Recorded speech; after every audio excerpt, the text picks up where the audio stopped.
3, 2, 1. Ladies and gentlemen, it's the Nittany No Huddle Podcast. From Philadelphia to Los Angeles and everywhere in between. Filmed at the Nittany No Huddle studio. It's Jordo, Zach, and Coach Devin covering all things Penn State football all the time. This is from 45 and it's blocked. Lions scoop it up. Brad Haley will score. And here we go. All right, welcome back, Nittany No Huddle Nation. Today we're covering Penn State versus Ohio State. We get the big noon kickoff. We actually have an Ohio State fan, Jesse, on the horn. I'm sure listening to that intro video brought back some nightmares of the blocked field goal. But yeah, I was in the front row for that game. The only time we've beaten Ohio State under James Franklin. So we'll get right into it. Why don't we start off with Penn State offense, and we'll go around the horn, and then we'll transition into Ohio State offense. And Jesse, you can be our resident expert on Ohio State there. So I guess I'll start off with the Penn State offense. You know, coming off that big, I say big win, but it felt like a big win for our program versus Minnesota. Sean Clifford, 8 of 11 on passes over 15 yards, which, you know, for those of you who follow college football, that's like nothing for CJ Stroud. So, but for Sean Clifford, you know, we'll take that all day. So I think for Penn State's offense, getting the running game established to open up the passing game is going to be huge. And we'll see what this Ohio State defense is made of because, you know, looking at the stats, Ohio State defense 5th in scoring allowed, 2nd in total yards allowed, 3rd in passing yards allowed, 8th in rushing. And 2nd in the nation in third down efficiency of 24.5%. So those are all things that lead to winning a lot of games. And especially the third downs is something Penn State's offense has struggled with. So I'll turn it over to you, Devin. What do you have for, you know, the 3 big keys for the Penn State offense going into this and kind of looking at Ohio State's defense as well? Absolutely. So I think that the number one key for me with Penn State's offense is going to be third downs. How does Penn State handle third down? Obviously, we keep talking about that on this podcast, but are we able to get effective yardage on first and second down so that we can have a 3rd and 3 instead of a 3rd and 12? And with how good Ohio State's defense is, we are not going to have a single chance if we're in 3rd and long multiple times. We'll lose by 40. So being able to be effective on first and second down is a key. And I think that comes down to our offensive line play and our running backs. Can Katron Allen and Nick Singleton get yardage in the tackles? Because they're not going to outrun people on the edge. This is not one of those games where they're going to get outside and blow 60-yard runs. I just don't see it happening. Can they pick up 3 to 5 yards in between the tackles and we get enough blocking from our offensive? And then my last key for offense, turnovers. If we turn the ball over, Ohio State will make us pay. This isn't going to be one of those games where we can turn it over once or twice or 3 times because Ohio State will score every single time, I think. They are destroying teams right now. Obviously, we had some heated conversations last week that I had Ohio State ranked number 1. Obviously, I still have them at number 1 when we get into our top 10s later.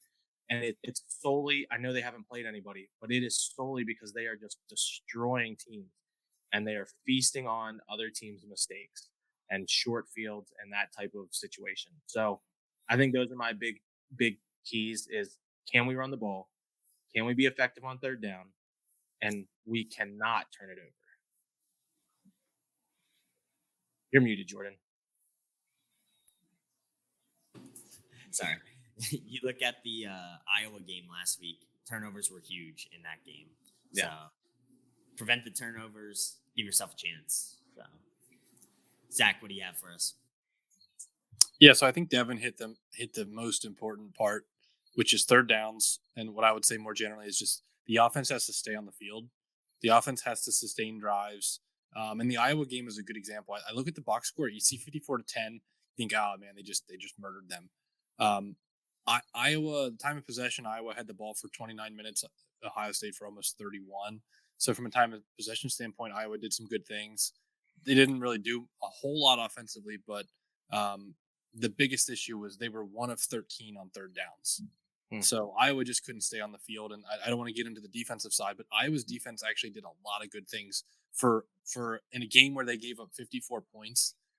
They did a lot of good things. We'll get to that, but they had 6 turnovers and they could not convert a third down to save their life. And so I think that those two things kind of go hand in hand.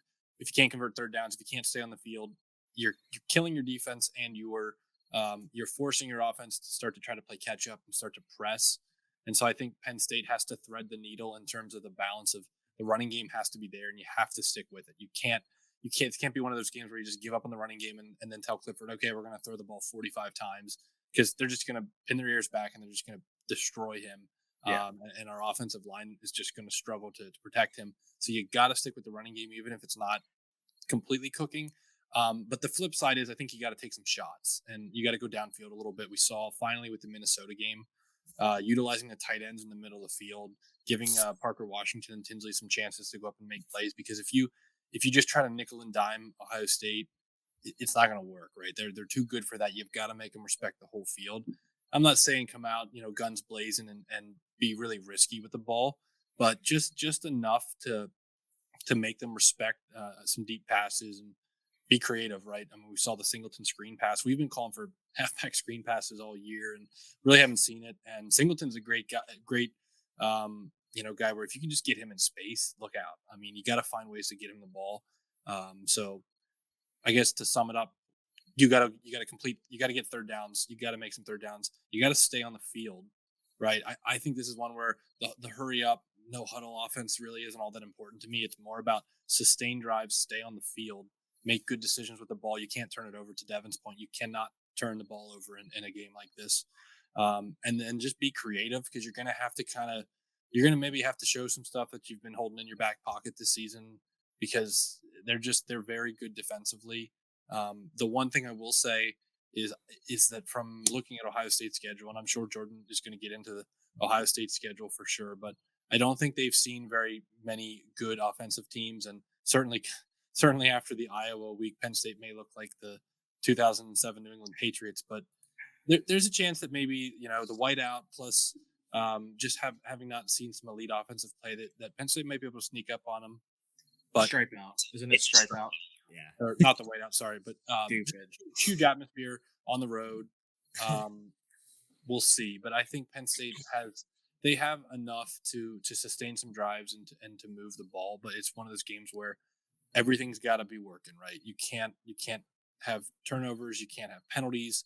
You've got to be really sound, and you've got to be balanced, because you're not going to just come out and run the ball down the throat of Ohio State, and you're not going to come out and just chuck it 50 times and not pay the price for being so obvious in what you're doing. You've got to have balance. That's probably the most important thing for me. Yeah, I agree. And just before I turn it over to you, Jesse, Ryan Day, 41-4 overall. He has lost one Big Ten game in his 4 years. So maybe he get lucky and he gets his second loss, but that is an insane stat. I don't care what program you're at. That is a crazy stat. So Jesse, I'll turn it over to you as a Ohio State fan. What do you think of Penn State's offense coming in, and do you have any concerns that your defense won't be able to stop us? Really the only concern, there are a few, I think Clifford, depending on the Clifford there is, he can be good. If we face Clifford, then I think he could make some plays, but I think Ohio State's defense's biggest thing will be to try to stack the box and prevent Penn State from running the ball, and to keep them with it between 3rd and 6 to 3rd and 12. I think that's the biggest thing. Yeah, and that's somewhere where Penn State side we have struggled with, and getting those short third downs is not something that we have had much luck up until last game. So we'll see how that works out. But Jordan, can I interrupt you for a second? Go ahead. Jesse, I have a question for you here. Obviously, you said about stacking the box, and I think that makes a lot of sense. Can you talk a little bit about Ohio State defensive backs that I don't think get enough love for how good of a season they've had. Thinking of like Cam Brown and Denzel Burke. Can you talk about them? How you think that they will match up against Penn State's receivers? Yeah, I think they do get. I think Ohio State's defense over the past couple of years have always, the defensive line has always overshadowed everything, and I always think the defensive backs, they're good back there. It's just most of the time quarterbacks don't have a lot of time to even take deep shots on them, so they get underappreciated. But I think this year they've been able to lock down a few good receivers. I was worried about them going into Michigan State and playing them, and always playing against like Iowa tight ends, how they would match up, but they seem to step up and play well. Awesome. Yeah, I think, like you said, Ohio State's secondary usually isn't their, I don't know, premier team when you talk about Ohio State defenses, but they do have a lot of cornerbacks and safeties that are in the NFL. So I think, the results are there definitely for those types of big players. And that's somewhere I think also talking with Penn State's offense, our wide receivers, are we going to be able to get separation against those guys? That's a big ask. And we have not seen our wide receivers be able to get separation on much lesser defenses. And like I said, I have the stats here for just Ohio State's defense. I mean, they're third in passing yards allowed on average with 149 yards allowed, which is, I don't know who has more than that, to be honest. But like, that's a crazy low amount. So when you look at that, like that's going to be huge as if our wide receivers can get open. So Devin, you have anything else, or Zach, that you want to talk about with Penn State's offense? Yeah, I think for me, and this sort of goes hand in hand with the secondary question, is for me over the years when Ohio State really beats up Penn State, they get pressure on the quarterback with 4, and then to your point about can the receivers get open? Are we able to take shots down the field? If their front 4 is just terrorizing your offensive line, that means they're dropping 7 guys in coverage, or sometimes they can play man across the board and keep the 2 high safety. And I don't care who you are. You're not, I don't care if you're playing Madden or a video game. If the defense is getting pressure with 4 guys and they use 7 to cover 4, like nobody's going to get open. So that to me is right off the bat. If you see the offensive line just struggling, not against like the blitz packages, but just in kind of like that base 4 down lineman, with the talent that they have across the board in the back 7, it's going to be a long day if you can't at least make them have to commit to bring extra defenders into the box. So for me, that's one of the things I'll kind of be looking for right out of the gate is how's the offensive line holding up just in sort of that against their base defensive front. And it's tough because you look at the stats across the season, you look at the Iowa game. I mean, Iowa is probably the worst offense in the FBS, literally no exaggeration. But Ohio State they had 5 sacks and 10 tackles for loss. And I would wager a guess, I didn't watch much of that game other than the highlights, but I imagine a lot of that was just playing their base defense, right? Not getting too crazy with the blitzes or any sort of exotic run stuffing packages, just their defensive linemen just living in the backfield. Zach Harrison is a name. Maybe Jesse can talk about him a little bit, but he's a guy that I've been seeing that's just terrorizing offensive tackles from the defensive end spot. So for me, if you're looking for something to look at right out of the gate at the game, it's that offensive line, defensive line matchup, because that often tells you who the winner's going to be. Yeah, I think you nailed it there, Zach. So we'll move on. The Ohio State offense, obviously Heisman front runner right now. I would say C.J. Stroud. I mean, he has, what do I have down here? 29 touchdowns right now or something crazy like that. Yeah. 28 touchdowns. Yeah, 28 touchdowns. He's 13th in all of FBS with completion percentage at 70%, which is insanely good as well. And then he's averaging 289 yards, and that's mainly without playing a fourth quarter this year, I feel like. So, he is, as much as I hate Ohio State and I hate that he's so good, like he might actually be pretty good. Now, granted, their wide receivers are running wide open down the field, but you still got to make those throws. So I think he's obviously going to be the player that we have to contain. And maybe Devin, you can talk about this too. has he been very effective on the ground? Like, has he had to run, or is he capable of running, or is he just sitting back there torching teams? Uh, from what I've watched, he hasn't needed to run at all. I mean, he has negative rushing yards for the season. And again, I definitely would like to defer to Jesse here to talk more about their offense, because I know he watches every game the way we religiously watch Penn State games. Which game were you at this year, Jesse? Didn't you go to a game earlier this year in the shoe? Yeah, I was at the Notre Dame game. So I'll just kick it straight to Jesse to talk about Ohio State's offense. And I agree with Jordan that CJ Stroud is the Heisman front runner. I think it's a pretty hefty margin right now based on how some other people have played. So go ahead, Jess.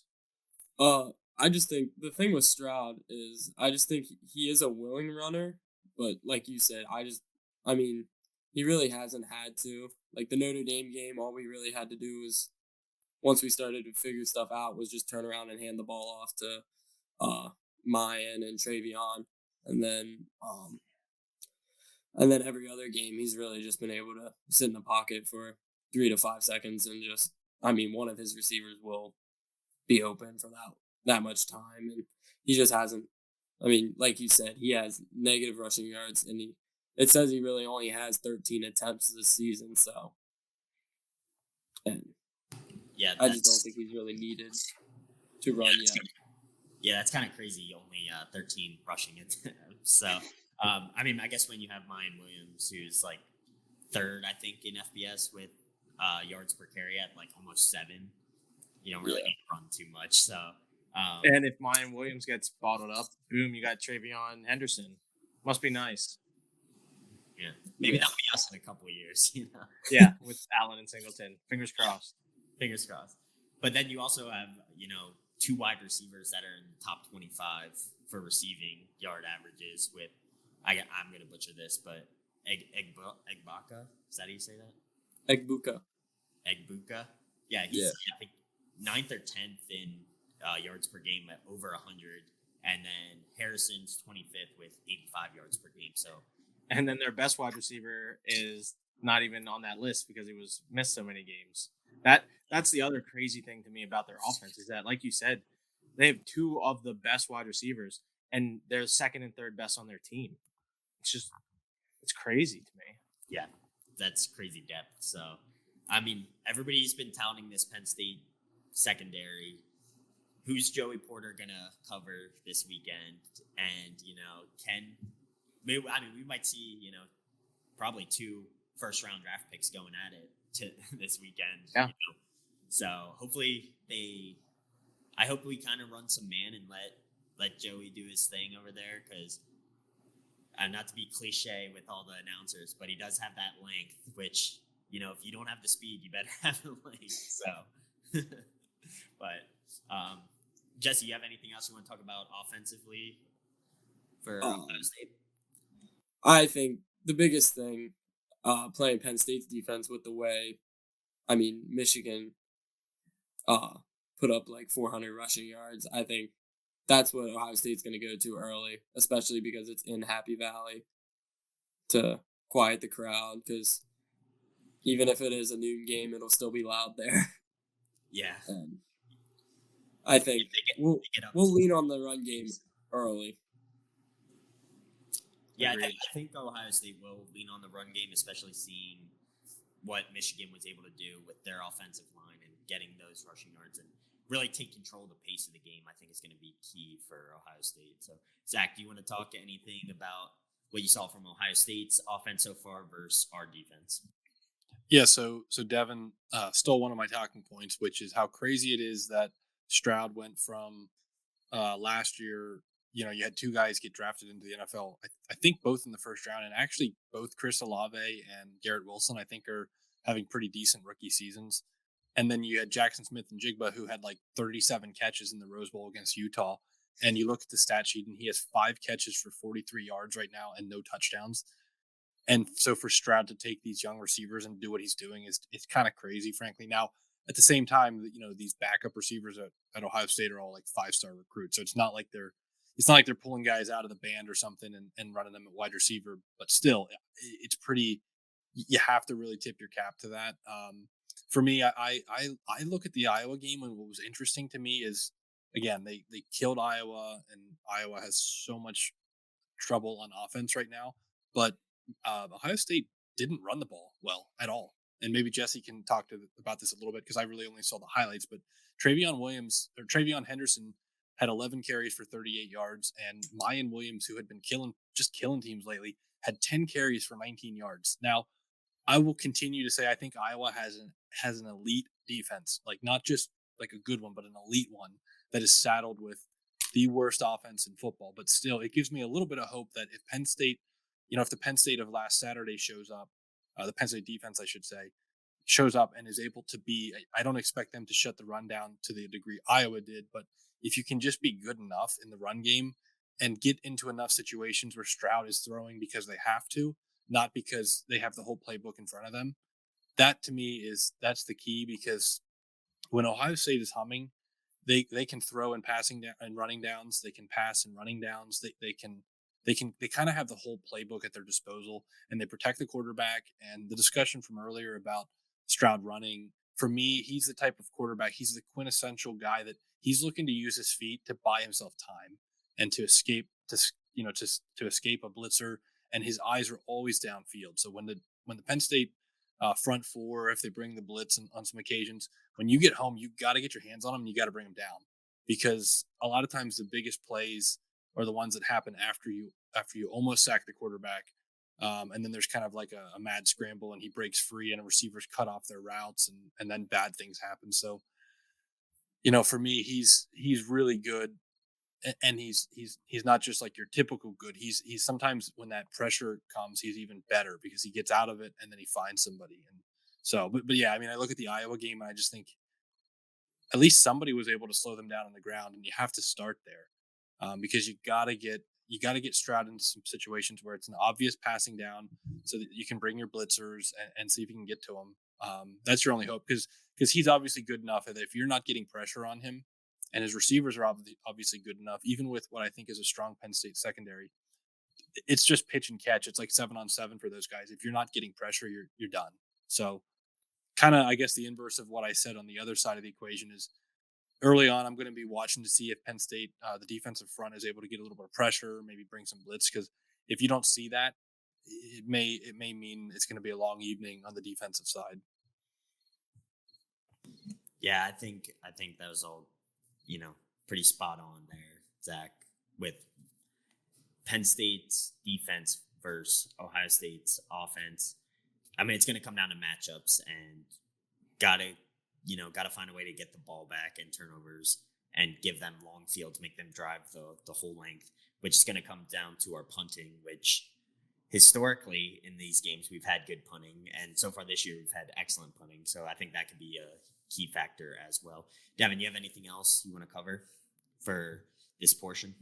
The only other thing I would say is I'm looking forward to seeing Paris Johnson from Ohio State. I think he's the second best lineman in the Big Ten, maybe the second best lineman in the nation. And I'm really looking forward to seeing his performance. And hopefully Penn State can get a little bit of pressure around him. The other thing that really stands out to me is I think it's pretty obvious now that number 11 is going to be starting on defense, because they don't give number 11 to just anybody. So I think it's pretty obvious that he's going to be out there with Curtis Jacobs. The two of them, Carter and Jacobs, combined for 22 tackles on Saturday against Minnesota. Jacobs had 14 tackles, which is a lot of tackles in a college football game. And I think that those two are going to have to play out of their mind to really have a chance for Penn State. I think they can, and I'm really looking forward to Abdul Carter getting an opportunity to shine, because that big noon kickoff against Ohio State, every eye in the nation is going to be on it. Once we get to our pick'ems, there's just not really great games this week, and a lot of people are going to be watching, and hopefully Abdul Carter can really step up, because he played really well on Saturday, and him starting, I think, makes a huge difference. Yeah, I think like you said, it's going to come down to those matchups and having Abdul Carter there if he can step up and make those big plays. So why don't we go around the horn and do our predictions? One last thing, Jordan. Oh, yeah. Sorry, one last thing. This is the 38th time that Penn State and Ohio State have met, other than Jordan, who clearly looked up the stat, Jesse and Zach, how many out of those 38 have been where both teams are ranked in the top 25? What's your prediction? Out of 38.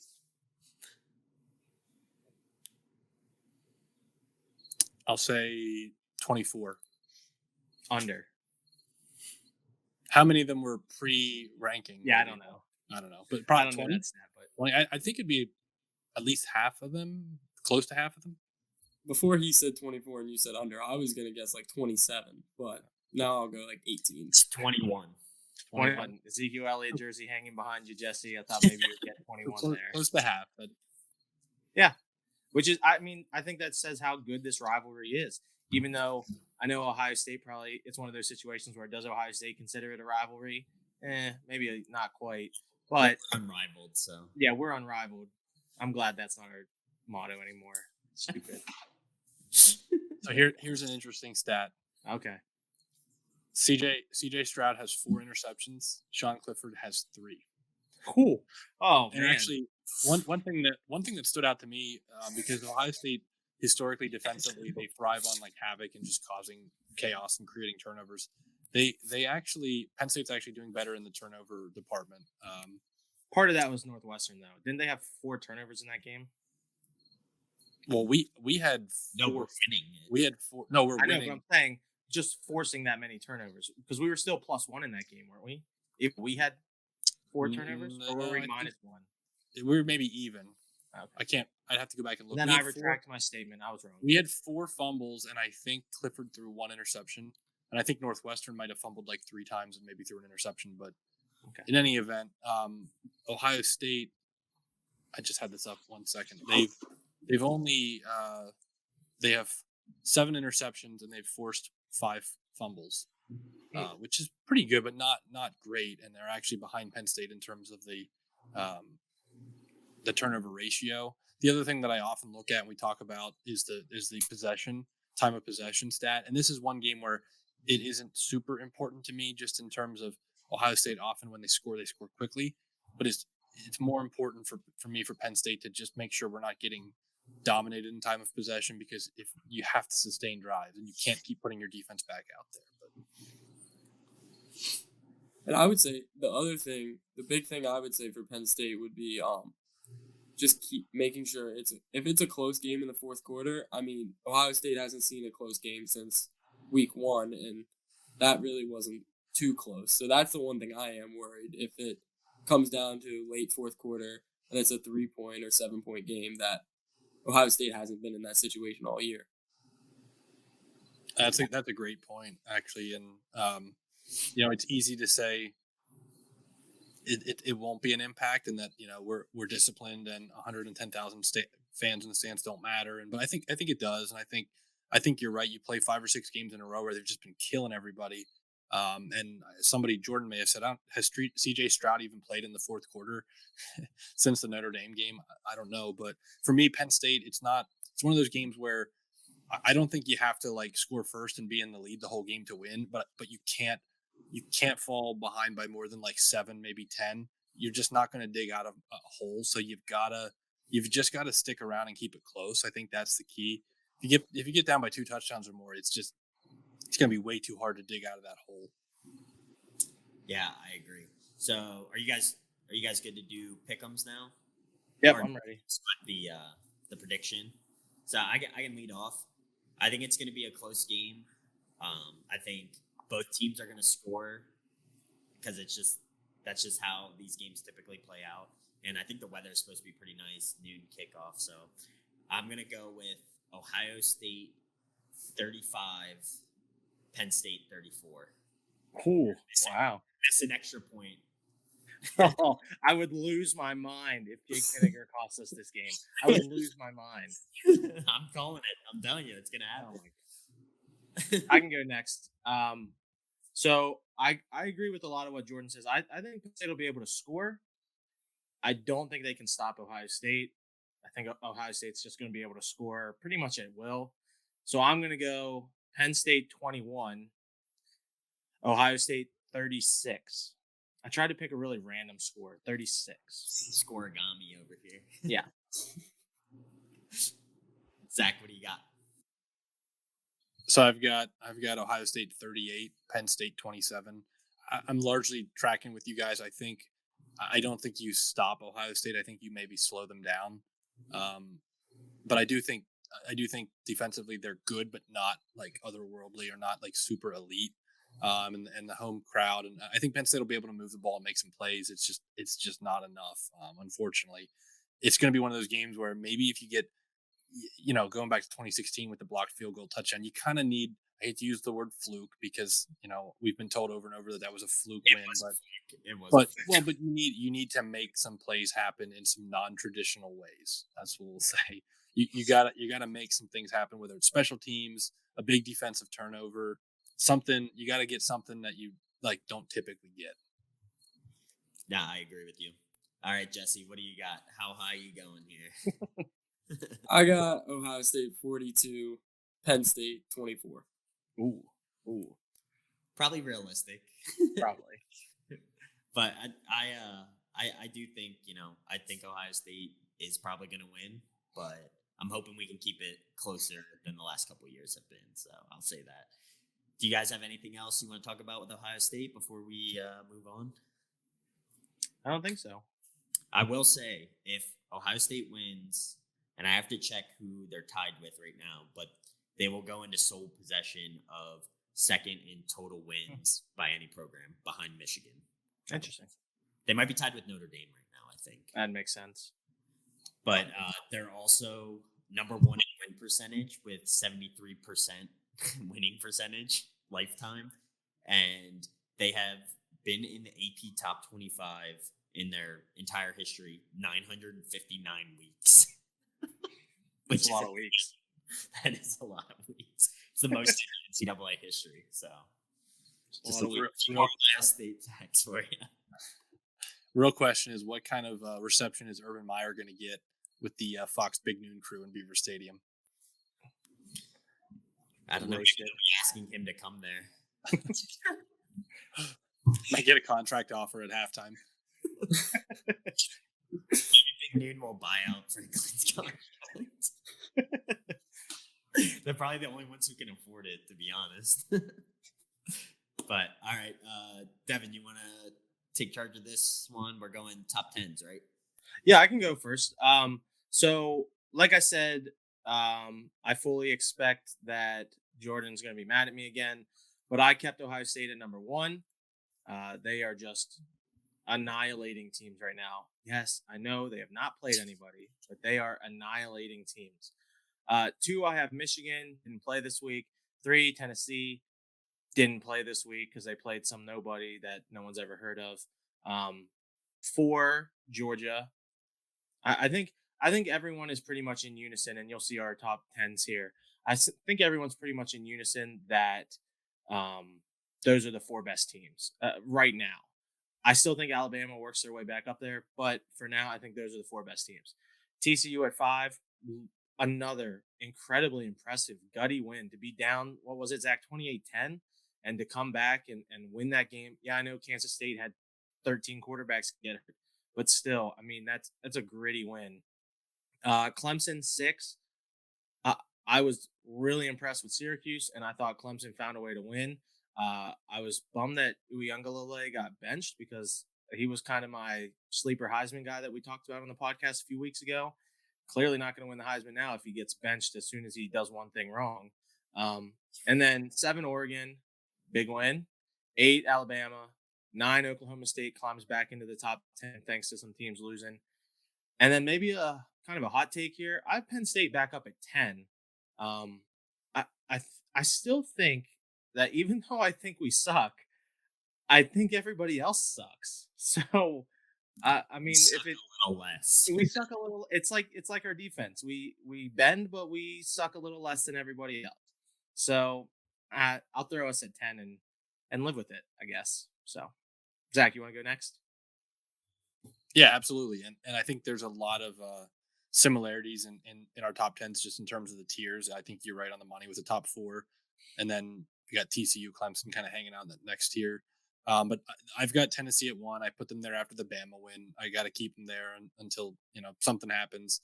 I've got Michigan 2, largely just because they have the Penn State win that Ohio State really doesn't have.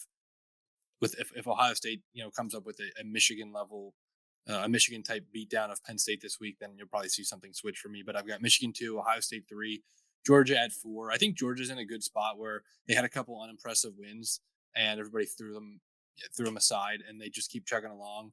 They're going to have a chance going forward with both Tennessee and Kentucky still on the regular season schedule, and then a road game to Mississippi State. I think Georgia can really play themselves kind of back towards that number 1 spot if they start to, go back to what they were doing in week 1, where they were just annihilating Oregon. I've got TCU at 5. Really, another really impressive win, as Coach Devin mentioned. You got to wonder though for them. They kind of feel like Cinderella right now, and just a couple impressive come from behind wins, and somebody's gonna get them in the Big 12, and whether it's Texas or I don't know. I mean, they've already played Oklahoma State. They kind of are in the driver's seat because the two teams with 1 loss, they both have or they have the tiebreaker over both of those teams. So they're really gonna have to screw it up to not win the Big 12. But we'll see. They've still got a lot of games left, and the Big 12 is really tough. It's one of those every week you play somebody that can beat your leagues. I've got Bama at 7. I don't feel great about it. I think they responded really well. I think Mississippi State is solid, and they just pretty much spanked them and shut them out until the very end of the game. I see some eye rolling, but it was a good, solid win against a competent team. I've got Oregon at number 8. I said it a week or two ago, and I think I got some eye rolls from some of my colleagues here. I think Oregon might be the best team in the Pac-12, and where this Bo Nix came from, I don't know, because this can't be the same one that came from Auburn, but he's playing really, really well. Auburn was just that bad. Maybe.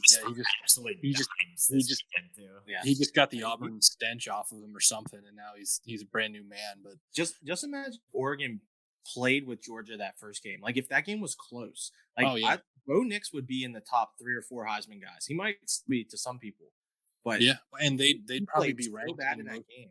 Most people would probably have them at like 5 or 6 right now. Oh yeah. If they had a quality loss to Georgia and then a spanking of a good UCLA team, but they got killed, and who knows why. But right. I've got Oklahoma State. I think Devin, you had them at 9 as well. They're creeping back up. Just a really, really quality come from behind win against Texas, and you love to see it. As much crap as Mike Gundy's been talking about Texas and OU, I'm sure he had to be thrilled with that Texas win. And then I've got UCLA at 10. It was a toss-up. Devin has Penn State there. I think that's not unreasonable. Some people have Wake Forest there. UCLA. For me, it was which of the 1-loss teams that hasn't been super impressive has the best win. And so UCLA has that nice win over Utah. So I kind of just threw a dart at the wall and went with UCLA there. Yeah, I think that's pretty close to what both Devin and I have. But I'll start off with I have Tennessee at 1, which I realized I switched them in Michigan because I might actually be working for the AP poll, and I forgot who I voted for last week. So I got Tennessee, Michigan, and I already sent it in, so I wasn't going to change it. So Ohio State 3, Georgia 4. Then I got the Horned Frogs of TCU at 5, which the college football playoff is probably sweating profusely trying to figure out how to keep them out of the playoff if they go undefeated. So, well, there's gonna be 4 1-loss SEC teams. They'll just pick all 4 of them over TCU undefeated. So yeah, exactly. So I mean, I really think that they are like freaking out if TCU goes undefeated. So then I got 6, the only other undefeated team, Clemson, other than I think Tulane's undefeated still, but no, they have a loss. Never mind. Then I got Syracuse. They're moving on up to 7 after losing, but they should have beat Clemson. In all honesty, the refs kind of helped Clemson out at home, so I'll put them 1 spot behind Clemson. Then I got the Fighting Bo Nix at 8 there, Oregon. Oklahoma State. I got Penn State next. Then kind of a shocker, I decided to put Wake Forest up there. Like maybe I'm becoming a closet ACC fan. I don't know, but I got them at 9th, You have Wake at State 11. 10. Yeah, Wake at 11, and then Alabama at 12. Counting's hard, so struggle bus today. So Yeah, you're struggling. I've been up since 3:30. So, But it's only 7:30 where you're at, so Eastern time or Central time? yeah. Central time. So that's all I got for the top 10s. Nothing too crazy, I don't think. This week Syracuse. for me. Syracuse moving up 2 spots for losing. I mean, they should have beat Clemson if I have Clemson that high. Fair enough. We have the exact same top 6. I will say that we all have the exact same top 6, and we all have Oklahoma State at 9. So they're gonna lose, just like Ole Miss. We had them all. We all had Ole Miss at 8 last week. They lost. We all have OK State at 9 this week. They'll probably lose. If that happens, I'm playing the lottery. All right. What do we got up next, Evan? Pick'ems. So Zach, you're in charge, buddy. Yeah. All right. You lead the ring. You tell us who's picking what. Standings are at the bottom. Our cool new graphic at the bottom. You can see our standings. Here's our pickers. Again, thankful to have Jesse on today. Jesse, there's your pick'em standings. You're trying to beat 6 and 2. I feel pretty confident you can beat Mr. Tim Rice at 2 and 6, but you got to go for Alex's 6 and 2. Our guest pickers. To be fair, I don't think I've gone 6 and 2. Yeah, Alex had a good week, but Yeah.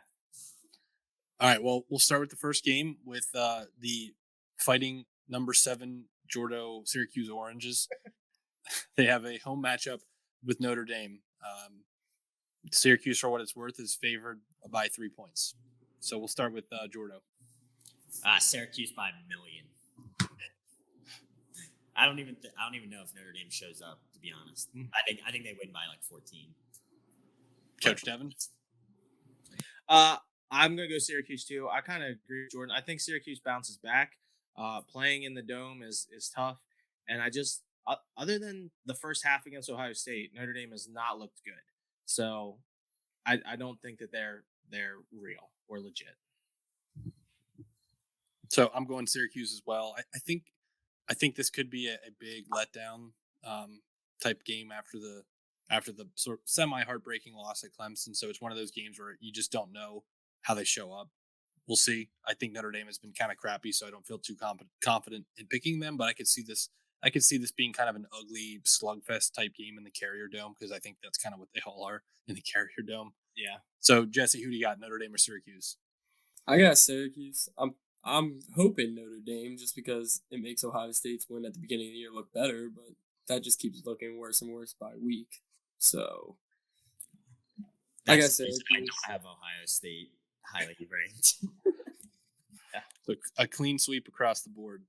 The next game is maybe the game of the week. Number 9, Oklahoma State, and this isn't a great slate of games this week for what it's worth. Number 9, Oklahoma State at number 22, Kansas State. And I don't know, Devin, if you saw Adrian Martinez, you referenced him being out in last week's K-State TCU game. I didn't see if it was like a season-ending injury or what either he is. But for what it's worth, I honestly thought he was. I kind of thought he was going to come back in there for a little bit, the way the announcers were talking. So I'm gonna assume that he's gonna play.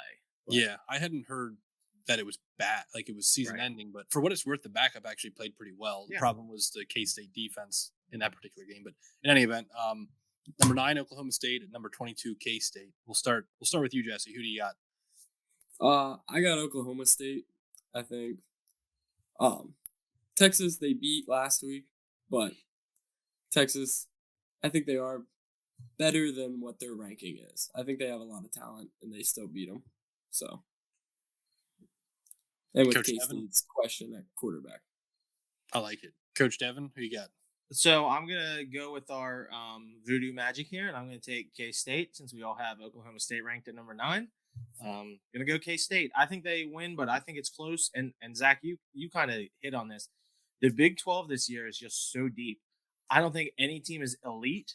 I don't think any of them are the best team in the nation, but I think they're all pretty even with each other. So this game again could easily be in the 50s, and it wouldn't surprise me at all. Or it could be in the 20s, and it wouldn't really surprise me. I think every team is just super even. So I'll go with the Wildcats. Yeah, I'll go next. I think you're spot on. I think the Big 12 is really solid this year. And for me, what I've started to notice, and I kind of wish I could go back and check the stats on it, but it feels like the home team is winning everything in the Big 12. These teams are so evenly matched, and just, Oklahoma State over Texas last week, Texas Tech over Texas a couple weeks ago, TCU with these two huge wins over OK State and K-State were both at home. I don't know, for whatever reason, it just feels like the home teams are winning these really tight matchups. So I'm going K-State, and that means we're up to Jordan. And I think I'm going to take Devin's advice, and I'm going to go with that dirty American oil money. Give me Oklahoma State. How is that my advice? I was just cleaning it up with some trickery. What's that guy's name? Boone what? T. Boone Pickens. T. Boone Pickens, yeah. Exactly. That's what I'm talking about. So the next one's an interesting one. And of course it's in here because it's my Illinois Fighting Illini, number 17 at the Nebraska Cornhuskers. So I'll go first. I'm really scared that Nebraska's going to win this game and beat my Illini, but I'm going Illinois. Nebraska has shown as much life lately in the Big Ten West as anybody. They almost went into Purdue last week and won, or 2 weeks ago, I should say, and win. They're coming off of a bye, I think. Offensively, they've been doing some things. I think the defense is really, really bad, but Illinois isn't the team that's going to, score 50 points or something. So I'm going Illinois, but I'm a little worried about it. I'll put it that way. They got the fired coach bump. There you go. That's it. We'll go to Jordan. Who do you got? I'm taking Illinois by double digits. Coach Devin? Yeah, I'll take Illinois to cover also. Jesse? I'm going Nebraska. Woo! I like it. Should have hit us with the not so fast. Style. Should have hit us with the not so fast there. Not so fast. All right, that's a good one. I like it. I think I just have a feeling that Nebraska is going to show up in that game. This is sort of a low-key off-the-grid game, but an important one in the American Conference. Number 20, Cincinnati at Central Florida. And we'll start with Jesse. I got Cincinnati. I don't know much about either team, but I know that they probably still have talent from last year. So, well, we'll kick it to Jordan and segue with this. That Cincinnati lost to a really, really horrible Arkansas team. So take that for what it's worth. In Jordan's opinion. Big running joke, yeah. I think when in doubt, you bet on Ohio teams. So I'm going Cincinnati. Coach Devin? For Black Knights. I'm gonna go UCF. I think Cincinnati's better. I don't really know much about, as he said, I don't know really anything about either of these teams. Haven't watched one single second of either of these teams, but I'm trying to beat Jordan, so I'm gonna go the other way. I like it. I was thinking UCF, but they kind of laid an egg last week against a random East Carolina team, and Cincinnati's quietly, after that really embarrassing loss to Arkansas, has actually put together a pretty good season. I actually think Luke Fickell has a chance to be a really good coach, and it's interesting to me to see if he'll take a jump, or if maybe he's hanging around. Maybe Jesse could tell us if he's hanging around for a second shot at the Ohio State job if Ryan Day moves on to the NFL or something. But I'm going to go Cincinnati just because I feel like they've been starting to get some momentum after losing in week 1. So moving on, the only other game other than the Oklahoma State and K-State, and then obviously the Penn State Ohio State game with both ranked teams. We've got number 19 Kentucky at number 3 Tennessee. Tennessee is about a 2-touchdown favorite. So we'll start with I'll go first, I guess. I'm going Tennessee here. I think the Kentucky shine is starting to come off a little bit. We'll see. I mean, Will Levis, you heard all that draft buzz earlier in the season. This would be a great opportunity for him to show up and show out against a really highly ranked Tennessee team in a road environment. I mean, this is a great opportunity for him from a draft stock standpoint. And Jordan, who you got? I'm taking Tennessee, but Will Levis going to put up some points on that terrible Tennessee defense. So I think he improves his draft stock this weekend, and depending on how the Ohio State game goes, people might be calling for him to come back to State College. So, Jesse, who do you got? I got Tennessee. I think they're probably the best team in the country. I like it. A humble Buckeye fan. You don't run into one of those very often. I didn't know they existed. To be honest. Coach Devin, who do you got? So you guys know how I like to play this game. I got a chance for a 3-for-1, and I get the Fighting Will Levises. She's thinking Tennessee. Man. I you know what? I'll take Kentucky. Kentucky. Like it. I don't think they win, but I'm trying to win this contest. So hey, I mean, it's sound strategy. If you're going to roll the dice on a 2-touchdown dog, do it where you get the risk is or the reward is greatest, right? I guess I should make them my super dog too if I'm going to take them. But that's a great one. So speaking of really horrendous SEC West teams, we've got number 15 Ole Miss at the unranked Texas A&M Aggies.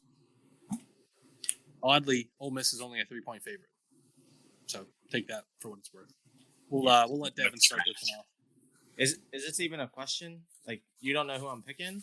It's A&M. It's A&M. It's Johnny Manziel. What? You think I'm going to pick anybody other than Texas A&M? Was that the last time they had a winning season? Probably. Jesse, who do you got? I got Ole Miss. No hesitation in his voice there. Nope. Jordan, who do you got? You already know. I got Joey Freshwater. Give me Ole Miss. I hate Texas A&M. So I'm going Ole Miss as well, but I do think Ole Miss is kind of a fraud, and I think that line reflects it, that they're only getting 3 points against an A&M team that is absolutely cratering at this point and just lost to South Carolina. I know Devin feels good about it, and I respect it. The only South coach Carolina's maybe good. Ask Jordan that question. South Carolina is okay. I'll say that. I hate Spencer Rattler, so I know South Carolina, in addition to Cincinnati, South Carolina also lost to a really horrible Arkansas team. While we're on the subject, but Jimbo, I mean, we've been talking about Jimbo Franklin being on the hot seat. Jimbo Fisher, man, I mean, he just signed the number 1 recruiting class in the country last year, and I think they're 3-4, right? Yeah. They lose. You have the App State loss. They barely beat Miami, who's turned out to be absolutely horrible. And then somehow they almost beat Bama. So, like, figure that out. I don't know. But moving on. Next game. Can I say one thing about that? Go for it. Jimbo might have a harder time getting bought out than James Franklin. I don't know if you've looked at his contract. Good point. It's a big one.